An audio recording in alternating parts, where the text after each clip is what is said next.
Hello everyone, welcome to my channel. तो आज से हम एक सीरीज़ स्टार्ट करने जा रहे हैं जिसमें हम मंथली मैगज़ीन कवर करेंगे विज़न आईएएस की करंट अफेयर्स की। इसमें आप टॉपिक वाइज आपको सारे मिल जाएंगे। एक इस वीडियो में आपको पॉलिटी एंड गवर्नेंस का टॉपिक मिल जाएगा, वो भी मई मंथ की मैगज़ीन से, और नेक्स्ट वीडियो में आपका नेक्स्ट टॉपिक होगा। तो ऐसे करके हम जल्दी जल्दी कंप्लीट कर लेंगे एक एक वीडियो के थ्रू। और इसका पीडीएफ कहाँ मिलेगा? इस मैगज़ीन का जो पीडीएफ है वो विज़न आईएएस की वेबसाइट पर जो रिसोर्स वाला कॉलम होता है उसमें जब आप मंथली मैगज़ीन करंट अफेयर्स डालेंगे तो वहाँ पे आपको मिल जाएगा। तो आज हम मई मंथ के मैगज़ीन से स्टार्ट करते हैं। चलिए स्टार्ट करते हैं।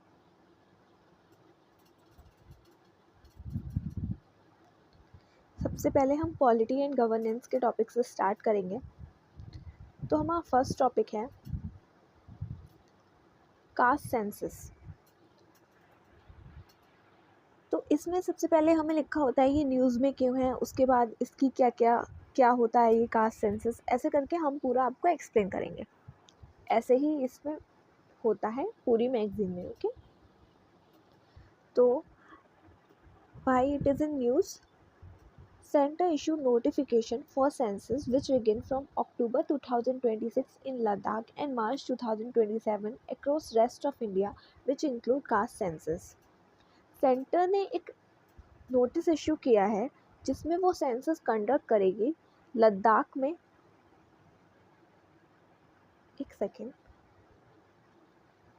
जिसमें सेंसस कंडक्ट करेगी लद्दाख में होगा अक्टूबर 2026 में, और रेस्ट ऑफ इंडिया में होगा मार्च 2027 में। जैसे हमें पता है सेंसस जो है वो 10 ईयर में हमेशा कंडक्ट किया जाता है, बट इस बार ड्यू टू कोविड-19 हमारा जो लास्ट सेंसस कंडक्ट होना था वो अभी तक नहीं हुआ है। और इसमें एक और नोटिस है कि जो सेंसस होता था उसमें इस बार कास्ट सेंसस को भी ऐड किया जाएगा।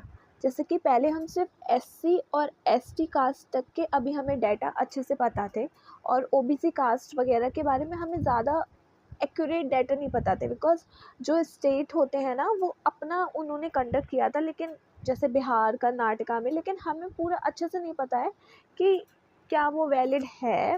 मतलब वैलिड तो है, बट उसमें कुछ वेरिएशन भी है, जैसे हर स्टेट में दूसरा है, दूसरे स्टेट में दूसरा है। तो उसके लिए अब हमारी सेंटर ने इशू किया है कि अब हम कंडक्ट करेंगे। Okay,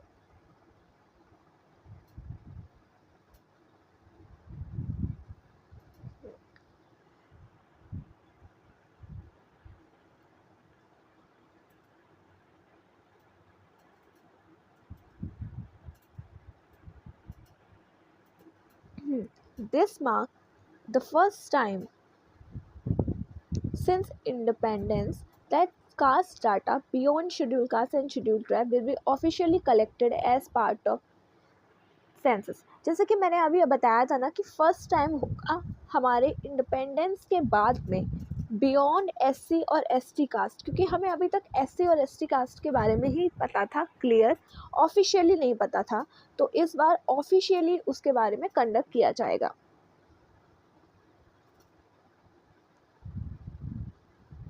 Several states have conducted their own caste survey. उन्होंने कास्ट सर्वे कंडक्ट किया है, जैसे कि बिहार ने, Karnataka et cetera in recent year, but these have often lacked uniformity, transparency and credibility, leading to doubts about their reliability and comparability. जैसे मैंने बताया उसमें हमारा लैक कर जाता है, यूनिफॉर्मिटी लैक कर जाती, ट्रांसपेरेंसी लैक कर जाती, क्रेडिबिलिटी लैक कर, उसकी वजह से हमें उसको कंपेयर करने में हमें थोड़े बहुत डाउट्स आते हैं। बट उन्होंने कास्ट सर्वे कंडक्ट किया था, और ये जो सेंटर कंडक्ट करेगी वो कास्ट सेंसस होता है, वो कास्ट सेंसस होगा। अभी कास्ट सेंसस और कास्ट सर्वे में क्या डिफरेंस है वो अभी मैं बताऊँगी। हाँ, a caste survey is different from caste census.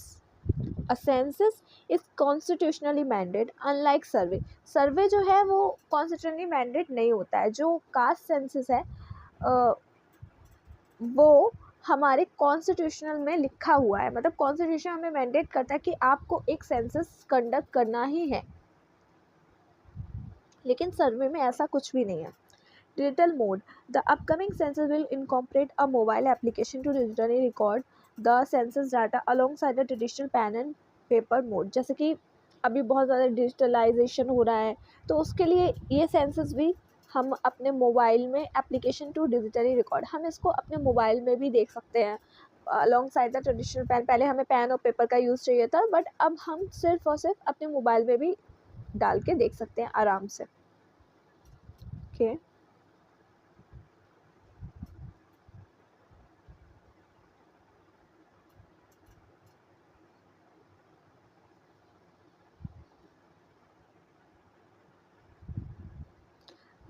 about census in India. It is an exercise that provides comprehensive demographic, social, and economic data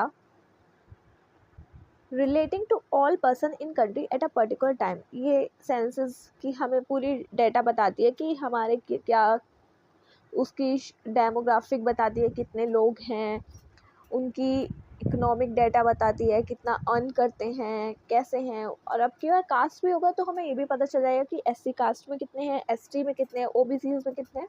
तो मतलब इससे हमें एक एक्यूरेट बदल जाए, क्योंकि उससे हमें पॉलिसी बनाने में प्रॉब्लम नहीं होगी। अब हमें पता चल जाएगा कि किसके लिए हमें कितनी पॉलिसीज़ बनानी है, कितने लोग हैं, किसको कितनी ज़रूरत है। Okay, census have been conducted regularly even 10 years since 1881 in India. However, the latest census scheduled to take place in 2021 was indefinitely put on hold due to COVID-19. COVID-19 की वजह से जो सेंसस होने वाला था 2021 में, वो अभी तक पोस्टपोन हो गया है, अभी तक कंडक्ट नहीं हुआ है।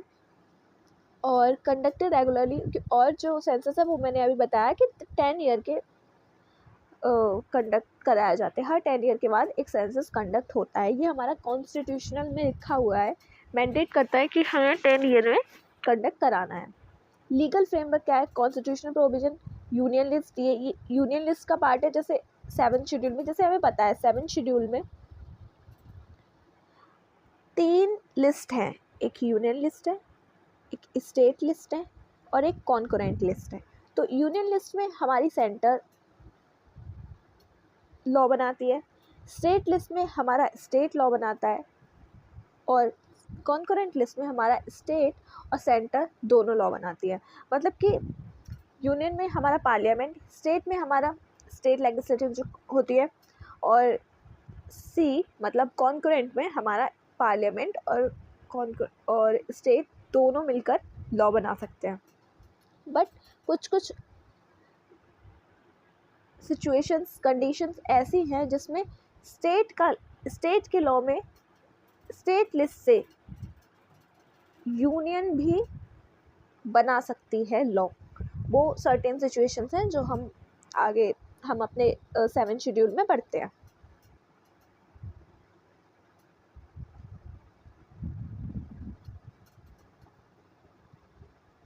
और ये हमारा आर्टिकल 246 में लिखा हुआ है कि ये यूनियन लिस्ट का पार्ट है। Statutory provision for conducting of census. The Census Act 1948 and the Census Rule 1990 provide the legal framework along with the duty and responsibility of census officers. Census officers को हमें duty मिलती है कि census conduct करना है in act के through. The Registrar General and Census Commissioner is authorized to design the census pro forma, including the addition of caste-related questions without the need for amending the act. Without the need, Registrar General and Census Commissioner उसका proforma design कर सकता है बिना किसी amendment के।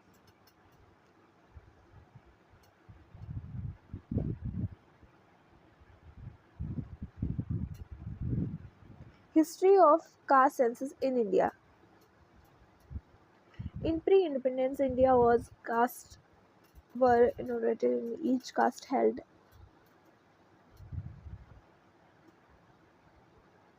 in 1881. The last official data on caste census, last वाला available था 1931 से. The 1941 data was not published. 1931 में हमारा पब्लिश हुआ था, लेकिन 1941 वाला जो था वो due to world war second की वजह से पब्लिश नहीं हो पाया था. The first census of independence India was conducted. First census जो था 1951 में कंडक्ट हुआ था, बट कुछ स्टेट्स ने अपना कंडक्ट किया था. और along with 2021 census, a separate socio-economic and caste census was also held, but its data has not been published.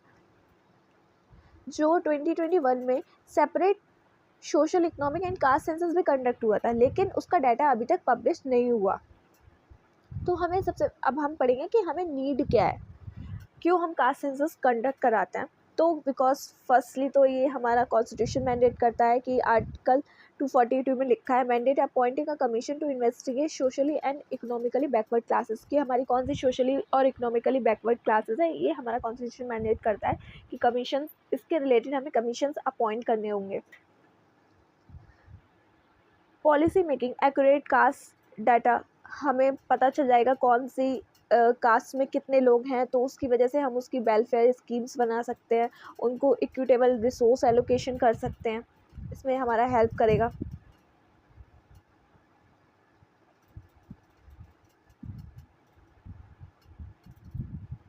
Secondly OBC groups argue that they claim on national resource. OBC groups हमेशा कहता रहता है कि दे due to उनको हमको पता नहीं है, हमें लैक करता है कि कितने मेंबर्स बैकवर्ड क्लास में, उसकी वजह से वो हमेशा रिसोर्स को लैक कर जाते हैं.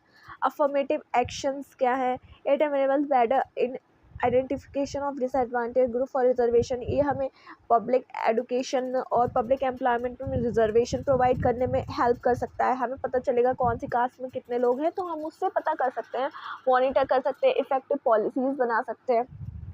For necessary adjustment, various ruling of supreme court have held caste a relevant criteria, sole criteria or dominant criteria for defining a backward class. बहुत सारे जजमेंट ने, एससी ने, सुप्रीम कोर्ट ने डिक्लेयर किया है कि जो कास्ट है वो एक रेलिवेंट सोल क्राइटेरिया है किसी भी बैकवर्ड क्लास को डिफाइन करने के लिए. Demand of OBC reservation by various groups across India. Various groups में ओबीसी रिजर्वेशन डिमांड किया जाता है, जैसे कि मराठास इन महाराष्ट्र, जाट्स इन हरियाणा कैन बी बेटर एस्कर्टेन. सो इससे हमें बहुत अच्छे से पता चल जाएगा कि कौन सी कास्ट किस में है और हमें उनके लिए कौन सी पॉलिसीज़ बनानी है, कितना रिजर्वेशन देना है. इस सब चीज़ों के लिए हमें कास्ट सेंसस की नीड होती है. सब categorisation, help in sub categorisation of OBCs on the other groups. हमें पता चला कि ओबीसीज ग्रुप्स के अंदर कौन कौन सी कास्ट है, उसके लिए हमें कौन सा कोई पॉलिसीज़, कौन सी पॉलिसीज़ में कितने पीपल लाने पड़ेंगे, जैसे कि हमें पता चल जाए, हम उसके रिलेटेड पॉलिसीज़ बना पाएँ. जस्टिस रोहिणी कमीशन ऑन सब categorisation of OBC formed in 2017 is yet to present its report. Justice Rohini commission जो बनी थी वो सब कैटेगराइजेशन ऑफ ओबीसीज़ के अंदर जो भी कास्ट हैं उसको कैटेगराइज करने के लिए एक उनको रिपोर्ट देनी थी, बट वो अभी तक भी प्रेजेंट नहीं करी गई है. और comprehensive nation database, a central database of all cast enumerated with full transparency in an objective manner is necessary amidst various state level discrepancies in caste survey for a data driven good governance process. एक पूरा data हमें चाहिए होगा जिससे कि हम एक good governance establish कर पाए, हम अच्छे से अपनी पॉलिसीज़ वगैरह सबको ट्रांसपेरेंसी होगी, हमें सब पता होगा कि कैसा कितने लोग हैं कितना नहीं. सेम चीज़ है, इससे हमें इसलिए नीड है. अब हमारे इश्यूज़ क्या है, क्या हमें इश्यूज़ आते हैं जिससे कि कास्ट सेंसस के related. Data accuracy and reporting, इसमें भी self reporting of caste identities and lack of proper training of government officials की लैक ऑफ ट्रेनिंग है, जिससे कि वो एरर कर देते हैं, कुछ मिस रिप्रेजेंटेशन हो जाता है। Reporting inflation caste code due to duplicate entry, कभी कभार डुप्लीकेट एंट्रीज भी हो जाती है। तो ये हमारे डाटा एक्यूरेसी की इसमें प्रॉब्लम है। Classical issues, variation in caste classification between centre and state, कभी कभार सेंटर के अकॉर्डिंग ये caste create inconsistency. For instance, a caste listed as OBCs in one state may be unrecognized in the, जैसे कि एक state में कोई OBC है, जैसे कि यूपी में एक मान लेते हैं चार्ट्स, इट्स जस्ट मान लेते हैं, जैसे कि यूपी में हम जाट्स को ओबीसी मानते हैं, लेकिन वही हमारा एमपी में हम ओबीसीज उनको नहीं मानते हैं। ये हमारे स्टेट टू स्टेट हमें वेरिएशन देखने को मिलता है। Political sensitivities, recognition of certain caste में led to demand for inclusion in reservation category. अगर हम किसी कास्ट को रिकॉग्नाइज करेंगे इन सर्टेन कास्टेस, मतलब अगर हम ओबीसीज या एससी एसटीज में रिकॉग्नाइज करें तो हमें उसके लिए रिजर्वेशन भी देना पड़ेगा। और the Gujjar agitation in Rajasthan at one point demand ST status based on socio economic backward है, जैसे कि गुज्जर ने राजस्थान के जो गुज्जर्स हैं उन्होंने एससी स्टेटस डिमांड किया है due to their based on socio economic backward classes. Identity policies, caste data में intensify caste based political mobilization, deepening social division, social divide कर सकता है कोई, जैसे कि लोग कहेंगे हम इस कास्ट के हैं, हम इस कास्ट से, उससे हमारे फ़ाइट हो सकती है, बहुत सी फाइट होती रहती है। अभी एक केस चल रहा है यादव का रिलेटेड, तो ऐसे हम। और प्राइवेसी कंसर्न भी है, collecting caste data digitally raising concern about data security and privacy. जैसे अगर हम किसी को डेटाबेस अगर हम कलेक्ट करेंगे तो हमारे उसमें प्राइवेसी इश्यूज आ सकते हैं, specially in rural area with limited digital literacy. और हमारे रूरल एरिया में जो हमारी डिजिटल लिटरेसी भी बहुत ज़्यादा नहीं है, लिमिटेड ही लोग हैं। तो इसका हमें वे फॉरवर्ड क्या है, इसके लिए हमें कंसल्टिव प्रोसेस करनी चाहिए। The office of the registrar general of India and the census commissioner must consult with academic caste group, political group and the public at large to devise a method of caste enumeration accuracy. Accuracy के लिए हमें जो हमारे registrar general है और census commissions को है consult करना चाहिए, पॉलिटिकल ग्रुपिंग से, लार्ज पब्लिक से और एकेडमिक कास्ट ग्रुप से, जैसे कि हम उसमें एक्यूरेसी ला सके। जैसे अभी मैंने बताया था कि एक्यूरेसी नहीं होती है, तो इसमें हम एक्यूरेसी ला सके।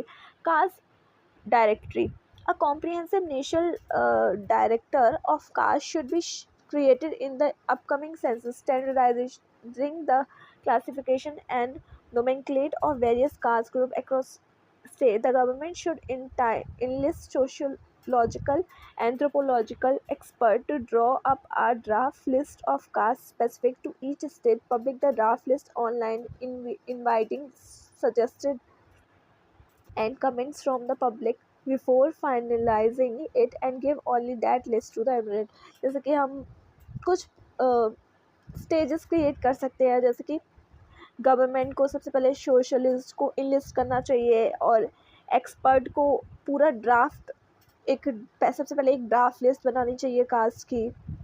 उसके बाद पब्लिश द ड्राफ्ट लिस्ट, सबसे पहले ड्राफ्ट लिस्ट को पब्लिश करना चाहिए। फिर इनवाइटिंग सजेशन, कुछ सजेशन है अगर उसमें कोई प्रॉब्लम दिख रही है लोगों को तो वो प्रॉब्लम फाइनल लिस्ट बनाने से पहले देनी चाहिए, ये कर सकते हैं।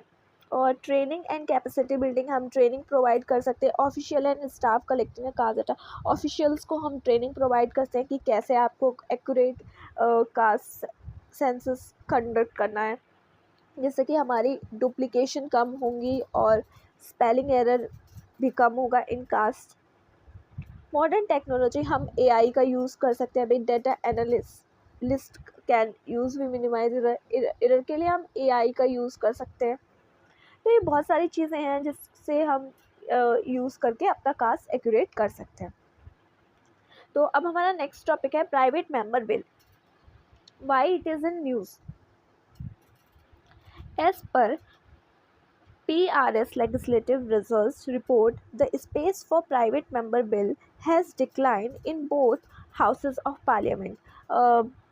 As per PRS legislative research report के अकॉर्डिंग हमारा जो प्राइवेट मेंबर बिल का स्पेस है वो हमारे दोनों हाउसेस में पार्लियामेंट के बहुत ज़्यादा डिक्लाइन होता जा रहा है।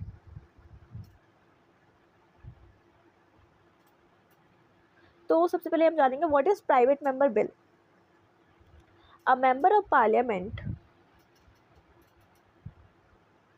other than a minister, both elected and nominated, is known as private member. अगर कोई जैसे कोई मेजोरिटी पार्टी है उससे जो मिनिस्टर्स होते हैं उनको हटा के उनके जैसे राहुल गांधी है, अभी इस टाइम हमारी बीजेपी है, तो जैसे कि राहुल गांधी अगर वो मेंबर है, अगर वो कोई बिल लाएंगे तो वो हमारा एक प्राइवेट मेंबर बिल होगा। जैसे both elected and nominated member, चाहे वो इलेक्टेड मेंबर हो चाहे वो नॉमिनेटेड हो, अगर वो मिनिस्टर नहीं है तो वो हमारे प्राइवेट मेंबर कहलाएंगे। और अगर वो कोई बिल लेके आएंगे, बिल इनिशिएट करेंगे, तो वो उस बिल को हम प्राइवेट मेंबर बिल बोलेंगे। Okay, draft of such bill responsibility of member, तो उस बिल को ड्राफ्ट करने की पूरी रेस्पॉन्सिबिलिटी उस मेंबर की होगी। और उसके लिए हमें क्या मैकेनिज्म है, उसके लिए हमें 1 मंथ नोटिस चाहिए होता है। इंट्रोडक्शन, बिल का इंट्रोडक्शन करने के लिए हमें 1 मंथ नोटिस चाहिए होता है, वो भी permission of speaker, Lok Sabha speaker के लिए स्पीकर का चाहिए होता है लोकसभा में, और चेयरमैन का चाहिए होता है राज्यसभा में। If the bill is selected, अगर बिल इन दोनों ने सिलेक्ट किया, इनमें अगर इन्हें रिजेक्ट कर दिया तो हम उस बिल को आगे नहीं कंडक्ट कर सकते हैं। और अगर उन्होंने सेलेक्ट किया है कि हाँ ठीक है आप ये बिल इंट्रोड्यूस कर सकते हैं, तो Lok Sabha allot 2.5 hour of business every Friday को उसको डिस्कस करेंगे, कंसिडरेशन करेंगे उसकी, उस बिल की। और राज्यसभा में भी 2.5 आवर करेंगे, वो एवरी ऑल्टरनेट फ्राइडे को करेंगे। और ये एवरी फ्राइडे, हर फ्राइडे को करेंगे, वो एक फ्राइडे छोड़कर अगले फ्राइडे आएगा उसको करेंगे। So the private member bill be passed was the Muslim Waqf Bill 1952, which was introduced by Syed Mohammad Ahmad Qasim. First bill जो पास हुआ था वो मुस्लिम वक्फ बिल था जो 1952 में पास हुआ है, और जो सैयद मोहम्मद अहमद कासिम ने प्रेजेंट किया था, मतलब इंट्रोड्यूस किया था। ओके, तो इसकी इम्पोर्टेंस क्या होती है, सिग्निफिकेंस क्या होती है इसकी? Policy innovation, like they allow MP to process novel ideas or address issue overlooking by government. ये नोबल आइडियाज़ MPs को अलाउ करते हैं कि वो नोबल आइडियाज़ को देख लें, ओवरलुक जो गवर्नमेंट ओवरलुक कर रही है। जैसे कि right to disconnect bill 2019 introduced by private member granting employ the legal right to designate from work related communication beyond official working hour, जैसे कि ये बिल प्रेजेंट हुआ था 2019 में। ओके, तो रिफॉर्म पोटेंशियल होता है उसमें कि अगर कोई debate, spark debate as outdated law and emerging issue, अगर कोई इशू आ रहा है तो उसके लिए, जैसे कि हमारा बिल हुआ था right of transgender person bill was first introduce by private. सबसे पहले वो प्राइवेट मेंबर के द्वारा इंट्रोड्यूस हुआ था, बट बाद में उस चीज़ से इंस्पायर होके हमारी गवर्नमेंट ने एक ट्रांसजेंडर के ऊपर बिल लेके आए थे। तो इससे हमें, हमारी गवर्नमेंट को बहुत सारे आइडियाज़ लग जाते कि अच्छा ये इश्यूज चला है तो हम इसका, अगर उनका नहीं उस पर ध्यान जा रहा है तो वो उस पर एक बिल इंस्पायर होके ला सकते हैं। Expression beyond party line, they enable MPs to voice independent view, वो MPs को वॉइस देते कि वो अपना कोई भी व्यू रख सकते हैं। Constraint under 10 schedule fostering democratic participation, वो डेमोक्रेटिक पार्टिसिपेट कर सकते हैं। check and balance. These act as a tool for MP to hold the government accountable. वो हमारी गवर्नमेंट को अकाउंटेबल है, हमारी गवर्नमेंट क्या कैसे वर्क कर रही है, क्या वाई प्रपोजिंग अल्टरनेटिव पॉलिसीज़, उसको अल्टरनेटिव पॉलिसीज़ प्रोवाइड कर सकते हैं। लाइक वो जैसे कि अभी प्राइवेट मेंबर्स बिल के लिए ट्रांसजेंडर का जो बिल आया था, उससे हमारी गवर्नमेंट जो है वो इंस्पायर होकर उसने एक नया बिल लेके आया है। ऐसे ही हमारी वो होल्ड कर सकते हैं कि वो हमारी गवर्नमेंट कितनी अकाउंटेबल है और अलग अलग पॉलिसीज़ लाके। Okay, why a private member bill in decline, तो ये हमारे डिक्लाइन की ओर है। सबसे पहले तो हमारी अगर गवर्नमेंट है, एमपी है, ओके, तो गवर्नमेंट नहीं चाहेगी ना कि हमारे एमपी के अलावा कोई और बिल लेके आए। लाइक जिसकी अभी देखो disruption, frequent adjournment, because session reduce time, बहुत ज़्यादा कम टाइम देने लगे हैं डिस्कशन के लिए प्राइवेट मेंबर बिल के लिए। जैसे कि इन 17th Lok Sabha 7 to 9 private member were introduced, bills were introduced, and 705 in Lok Sabha, only 2 in Lok Sabha and 14 in Rajya Sabha were ever discussed. मतलब इतने सारे लेके आए, लेकिन उनमें से सिर्फ 2 और 14 ही डिस्कस हुए। तो आप देख ही सकते हैं कि कितना ज़्यादा वेरिएशन इश्यूज़ है। प्रोसीड्यूरल इश्यूज़, जैसे कि it taken year for legislative moved by private member to come up for discussion due to limited time. The speaker and chairman discretionary power to admit, और speaker और chairman के पास discretionary power है कि वो reject भी कर सकते हैं और accept भी कर सकते हैं। रिसोर्स कंस्ट्रेंट, रिसोर्स नहीं है प्राइवेट मेंबर के पास। जैसे कि प्राइवेट मेंबर्स को इंडिविजुअली उनको ही वो ड्राफ्ट करना होता है, लेकिन उनके पास ज़्यादा रिसर्च सपोर्ट नहीं है। अगर हम पूरा कोई बिल लेके आते हैं, उसके लिए हमें रिसर्च करनी पड़ेगी कि अच्छा अगर हम कोई पॉलिसी बना रहे हैं तो इतनी चीज़ें ये हैं और इतने लोगों को वो चीज़ों का फ़ायदा हो रहा है, इतना ये डाटा है। उसको बनाने के लिए उनके पास कोई एक रिसर्च सपोर्ट नहीं है, अच्छा ड्राफ्टिंग एक्सपर्ट नहीं है, तो ये सारी प्रॉब्लम्स आती हैं। लो सक्सेस परसेप्शन है, एमपीज़ जो है वो डिस्करेज करते हैं investing effort in MPs. Like only जैसे अभी मैंने आपको ऊपर बताया था कि अगर कोई गवर्नमेंट है तो वो क्यों नहीं चाहेगी कि हमसे हमारे मतलब एमपीज़ क्यों ही चाहेंगे कि भाई कोई और जो है वो बिल लेकर आए। तो ये प्रॉब्लम आती है। इसका वे फॉरवर्ड क्या है? स्ट्रीमलाइन प्रोसीजर, हमें फिक्स्ड कर देना चाहिए उनका टाइम कि हाँ इतने टाइम पर हमें ये चीज़, ये प्राइवेट मेंबर्स के लिए इस टाइम पे हमें ये डिस्कस करना है। और डिटेल ट्रैकिंग करनी चाहिए of such bill to ensure a least few bills are debated each session. Okay, amends through the rule of procedure and conduct of business, इसको हमें अमेंड करके इसमें फिक्स टाइम करना चाहिए कि हाँ क्यों कौन से टाइम पर, इस टाइम पर ये टाइम एलोकेट हुआ है सिर्फ प्राइवेट मेंबर बिल कंडक्ट करने के लिए। रिसर्च सपोर्ट करना चाहिए, लेकिन establish a dedicate research unit like UK public bill committee to assess MPs in drafting reverse bill. जैसे कि वो प्राइवेट मेंबर्स के पास ड्राफ्टिंग के लिए कोई रिसर्च एक्सपर्ट नहीं होता है, तो हमें उनको रिसर्च यूनिट प्रोवाइड करनी चाहिए। लाइक रिसर्च सपोर्ट देना चाहिए उनको। Institutionalise mechanism, dedicated review committee भी एक डेडिकेट करनी चाहिए। Recommend a priority list for discussion based on public importance. अगर कोई पब्लिक इम्पोर्टेंस का बिल है, बहुत ज़्यादा इम्पोर्टेंट है पब्लिक के लिए, तो हमें उसको प्रायोरिटी देनी चाहिए। जैसे कि UK's 10-minute rule model can also be adopted where MPs can introduce short bill with brief speeches to make their case for a new bill. मतलब 10 मिनट रूल जैसे कि यूके में करते हैं एमपीज़ के लिए इंट्रोड्यूस करने के, शॉर्ट बिल इंट्रोड्यूस करने के लिए। तो बहुत सारी चीज़ें हैं जो हम कर सकते हैं। अब हम न्यूज़ इन शॉर्ट्स में को कवर करेंगे।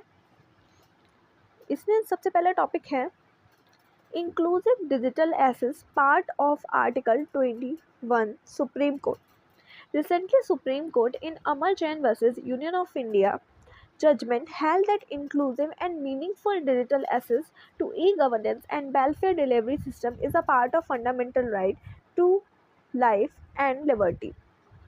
Digital access जो है वो हमारा funda to e governance and welfare delivery system is our fundamental right. ये सुप्रीम कोर्ट ने Amar Jain versus union of India में जजमेंट दिया है। तो जैसे कि है आर्टिकल 21 है अपना right to life and liberty. 21 हमारा है right to life and liberty. तो इसमें बहुत सारे आर्टिकल होते हैं, तो उसमें उसके अंदर हमारा ये जजमेंट आया है। ओके, की हाइलाइट्स ऑफ डॉक्यूमेंट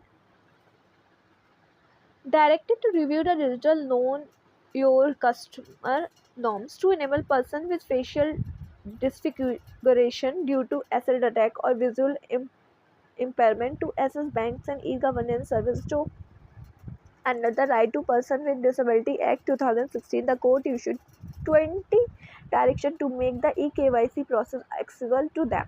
जैसे कि कुछ लोग होते हैं जिनका फेस जो है वो एसिड अटैक की वजह से जल जाता है, तो उनका फेशियल जो है वो फेस जो है वो मैच नहीं होता है, तो उसके लिए banking and e governance service उसके लिए सर्विस प्रोवाइड करनी है, जो कि right to person with disability act के अंदर आते हैं।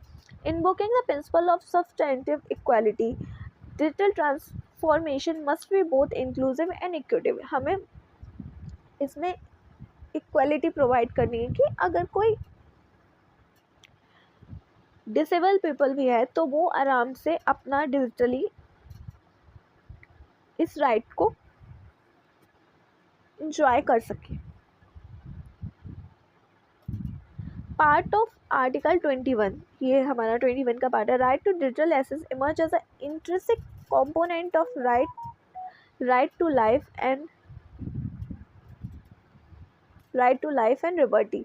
ये हमारा एक इंट्रिंसिक पार्ट है, उसके अंदर का जो पार्ट है वो है state obligate under Article 21 right to a dignified life, right to equality Article 14, right against discrimination and right and direct the state to promote social justice of the Constitution. State is obligate to ensure digital infrastructure to all vulnerable margins. जो भी vulnerable margins है उनको ये obligate करता है article 21, 14 और 15 और 38 के अंदर कि वो इंश्योर करे डिजिटल इंफ्रास्ट्रक्चर। कोई भी वल्नरेबल है वो उसका फंडामेंटल राइट है आर्टिकल 21 के अंदर, 14 के अंदर, 15 की उसको फंडामेंटल डिजिटल इंफ्रास्ट्रक्चर प्रोवाइड करे। Significance of inclusive digital access essential governmental scheme reducing rural urban divide. ये हमारा रूरल अर्बन डिवाइड को रिड्यूस करेगा। एसेस टू ऑनलाइन लर्निंग जब हम रूरल एरिया में ऑनलाइन लर्न कर सकेंगे तो हम आराम से रूरल एरिया में बैठकर हमारा बच्चा पढ़ सकता है। Financial technologies, inclusion of marginalizing development process, marginal people को डेवलपमेंट प्रोसेस में इंक्लूजन हो जाएगा। Other supreme court judgment on right to internet access. Other judgment क्या है सुप्रीम कोर्ट के राइट टू इंटरनेट एक्सेस पे? सबसे पहले फर्स्ट जो 2017 में हुआ था और अनुराधा भासन वाला 2020 में हुआ था। इसमें recognise internet access as a fundamental right article 14(1) वो 19(1) और 19(1)G के अंदर हमारा ये फंडामेंटल राइट है। और इसमें order blocking of prenatal sex determination acts without restricting information access or free speech। Without किसी भी रिस्ट्रिक्शन इन्फॉर्मिंग एसेस और फ्री स्पीच के।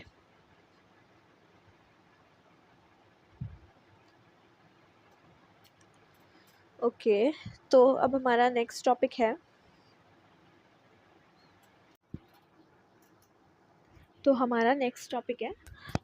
Power of court to modify arbitral awards. Supreme Court recently held that court have limited power to modify arbitral awards. Supreme court ने recently held किया है कि जो हमारी कोर्ट के पास है वो लिमिटेड पावर है किसी भी आर्बिट्ररी अवार्ड को मॉडिफाई करने के लिए। ऐसे in Gayatri Balaswamy versus ISG Novasoft Technology Limited held that the power to modify award can be exercised under Section 34 or 37 of the Arbitration and Conciliation Act 1996 under the following circumstances। इस case के अंदर SC ने held किया है कि जो award को modify करने की जो एक्सरसाइज है वो हम सेक्शन 34 और 37 के अंदर एक्सरसाइज कर सकते हैं of the arbitration and conciliation act of. और उसके अंदर कुछ सर्कमटेंसेस है, कौन कौन से सर्कमटेंसेस में हम उसको मॉडिफाई कर सकते हैं। When the award is several bye separating the invalid portion from the valid portion. अगर किसी इनवैलिड पोर्शन में से वैलिड पोर्शन को हटा दिया जाए तो हम उसको मॉडिफाई कर सकते हैं। जैसे कि SC cited the doctrine of omni measures continent in C minus the greater power include the lesser, the power to set aside an arbitral award necessary include the power to set it is a siding part. It is to set aside an arbitral award necessary including the part of to set it is necessary include करता है कि वो उसका part set it is aside in part, okay, aside करता है कि वो उसके part में है। इसलिए हम अगर कोई वाई सेपरेटिंग इनवैलिड पोर्शन, हम किसी इनवैलिड पोर्शन को वैलिड पोर्शन में से हटा के हम किसी को अवार्ड को मॉडिफाई कर सकते हैं। करेक्ट एनी क्लियरल कंप्यूटेशन, अगर हम किसी कंप्यूटेशन को क्लियर करना हो हमें तो हम कर सकते हैं। Secondly modify post award interest in sum, और अवार्ड होने के बाद में पोस्ट अवार्ड में क्या कर सकते हैं वो that is article 146 that is called complete justice article, in which of the constitution provide that powers should be in consonance with the fundamental principle of the 1996 act। 1996 के जो एक्ट है उसके फंडामेंटल प्रिंसिपल्स के अंदर होगा। अगर हमें इसमें कुछ लगता है कि हाँ इसमें कंप्लीट जस्टिस नहीं हुआ है तो SC के पास पावर है कि उस चीज़ में वो कंप्लीट जस्टिस कर सकती है, वो हमारा आर्टिकल 142 है।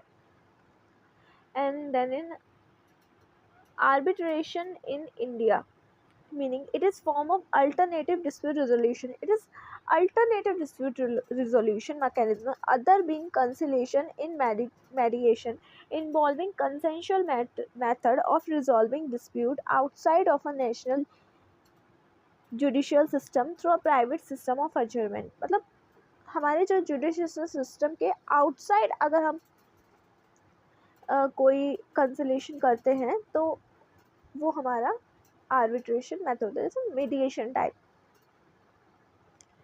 सिग्निफिकेंस क्या है इसका, फ्लेक्सिबल रहेगा, लेसर एडवर्सेरियल होगा और क्विकर होगा और बहुत जल्दी हो जाएगा। Legal framework because the legal framework the arbitration and conciliation act 1996 modelled as part per the United Nation commission on international trade law model law on international commercial arbitration। Section 34(1) of the Act stipulates recourse to a court only by application for setting aside the award। only अगर हम उस award को side करके recourse कर सके। और article 37 mandate करता है कि सेक्शन 37 में करता है कि state instance where an appeal में लाई अगेंस्ट ऑर्डर, अगर कोई अपील लाई कर रही है उस ऑर्डर के against. Then implication of the ruling, इसकी रूलिंग क्या है? First is positive and other is negative. Positive is import of article 142 that is called complete justice offer equity in commercial dispute। Commercial dispute में equity provide करता है। Eliminate the need to re arbitrate from scratch, reducing cost and delay, cost और delay को reduce करता है। Negative क्या है? Greater power to court may cause business to favour overseas arbitration hub. Greater power हम किसी कोर्ट को देते हैं तो वो हमारे बिजनेस को कॉज कर सकता है फेवर ओवरसीज आर्बिट्रेशन हब्स, और does not distinguish between domestic and international arbitration, और डज नॉट डिस्टिंग्विश बिटवीन, क्योंकि वो डिस्टिंग्विश नहीं करेगा हमारे डोमेस्टिक एंड इंटरनेशनल आर्बिट्रेशन में। तो ये इसके प्रॉब्लम्स हैं। Rohingyas and provision related to refugees and deportation। The Supreme Court, while hearing petition related to deportation and living condition of Rohingya refugees, highlighting that they cannot claim relief based on UNHCR card, कि UNHCR जो UN high commissioner for refugees का जो card है उसके basis पर वो claim नहीं कर सकते हैं कि उनको डिपोर्ट कि उनको लिविंग कंडीशन प्रोवाइड करनी है petition related deportation and living condition के through. UNHCR, UN High Commissioner for Refugees, is a global organization to protect refugees, forcible displaced communities and stateless people। तो ये क्या होती है? UNHCR जो है वो एक ग्लोबल ऑर्गेनाइजेशन है जो प्रोटेक्ट करता है जो रेफ्यूजीज हैं, जिनको फोर्सफुली कम्युनिटीज़ हैं जिनको डिस्प्लेस कर दिया गया है, मतलब भगा दिया गया है और वो दूसरी जगह पे आ गए हैं, जिन जिन जो कोई किसी स्टेट के मेंबर्स सिटीज़न नहीं है, तो उन सब लोग के लिए एक ग्लोबल ऑर्गेनाइजेशन है UN high commissioner for refugees.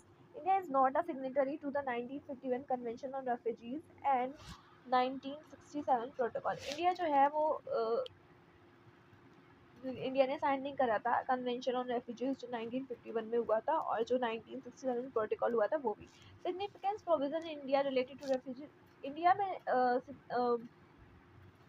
जो रेफ्यूजीज से रिलेटेड डिपोर्टेशन के जो प्रोविजन है वो क्या क्या है? India does not have a separate law. India का कोई सेपरेट लॉ नहीं है टू डील विद रेफ्यूजीज से डील करने के लिए, but case for refugees status are considered on a case by case basis based on the policy of bilateralism. India हर किसी केस के बेसिस, इस केस में कैसे हो सकता है, दूसरे केस में क्या हो सकता है, उन सारे केस टू केस बेसिस पे उनको डील करती है। Refugees come under definition of alien and foreigner. Refugees जो वो हैं वो फॉरेनर और एलियन के अंडर आते हैं। फॉरेन एक्ट, इंडिया में फॉरेन एक्ट जो 1946 है, section 83 of the foreign act vest the central government with the power to retain and deport foreign nations staying illegally in the country. India के जो central government है उसके पास power है कि वो आर्टिकल सेक्शन 3 फॉरेन एक्ट 1946 के अंदर जो भी फॉरेनर और एलियन है वो हमारे इंडिया में रह रहा है, इलीगली रह रहा है, उसको डिपोर्ट करने की पावर है, डिटेन और डिपोर्ट करने की दोनों की पावर है। Passport entry into India act 1920, center में direct the removal of any foreign from India who enter India without passport. Center remove कर सकता है, डायरेक्शन दे सकता है कि कोई भी अगर हमारे इंडिया में बिना पासपोर्ट और वीज़ा के रह रहा है उसको, according to article 558 and 239(1) of the constitution, states UTs are also interested with these power। State और यूटीज के पास भी ऐसी पावर है कि वो removal of any foreigner from India, कि वो किसी भी फॉरनर को इंडिया से रिमूव कर सकते हैं अगर उसने एंट्री करी है बिना किसी पासपोर्ट और वीज़ा के हमारी इंडिया में। India follow the non refoulement policies prohibiting transfer of person likely to face fundamental right violation. India इस पॉलिसीज को फॉलो करता है। और ये केस है right not to be deport is ancillary और concomitant to right to reside or settle under article it's right है article 19(1) के अंदर।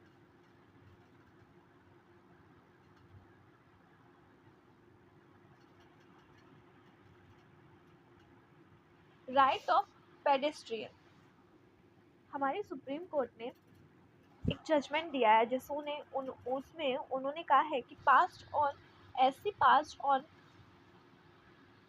Order affirming the constitution right of pedestrian लोगों के लिए हमारे कॉन्स्टिट्यूशन में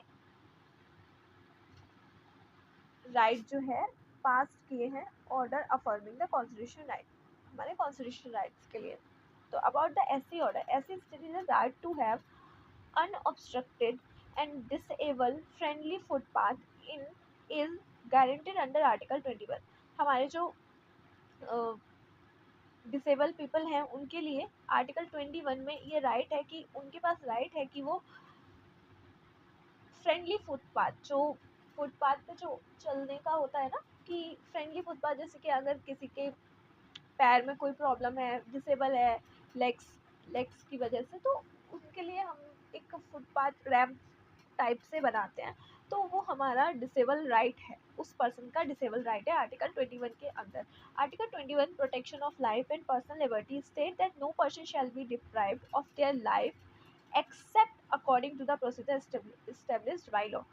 कोई भी पर्सन वो है अपने राइट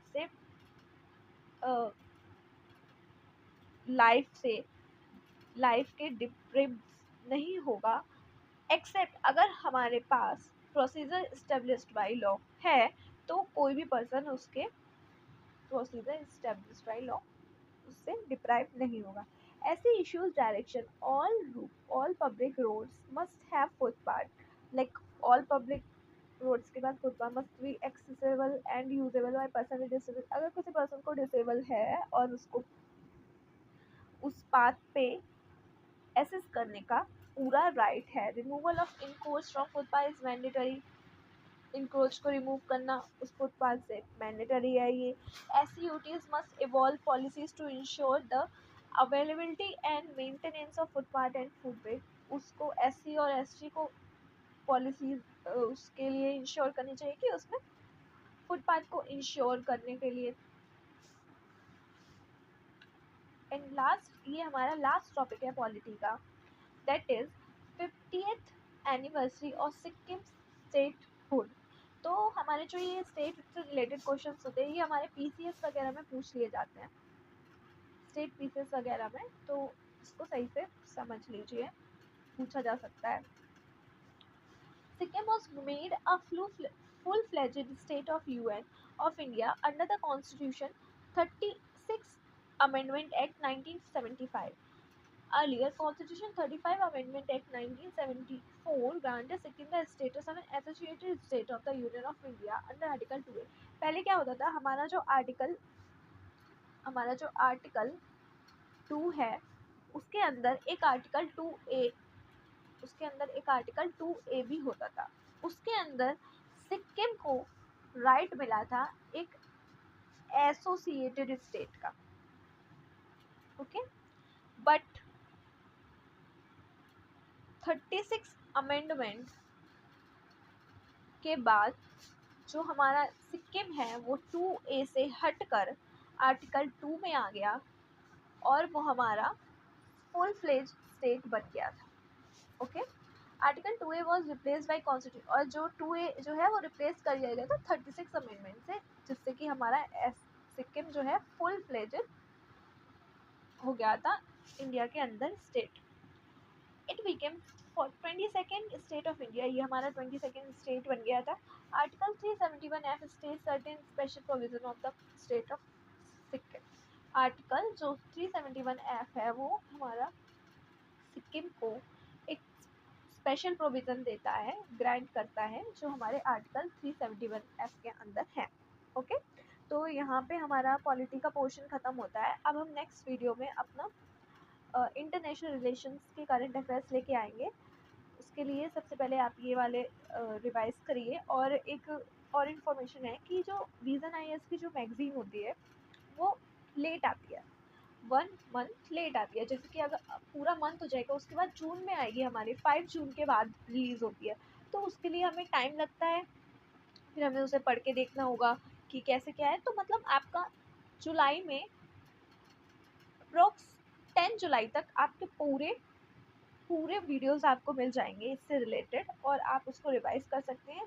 जल्दी जल्दी वीडियो जब जब अपलोड हो, ऑल्टरनेटिव वीडियो आएंगे। आज आ गया है, अब कल छोड़ के परसों आएगा एक वीडियो जो इंटरनेशनल रिलेशन पे होगा।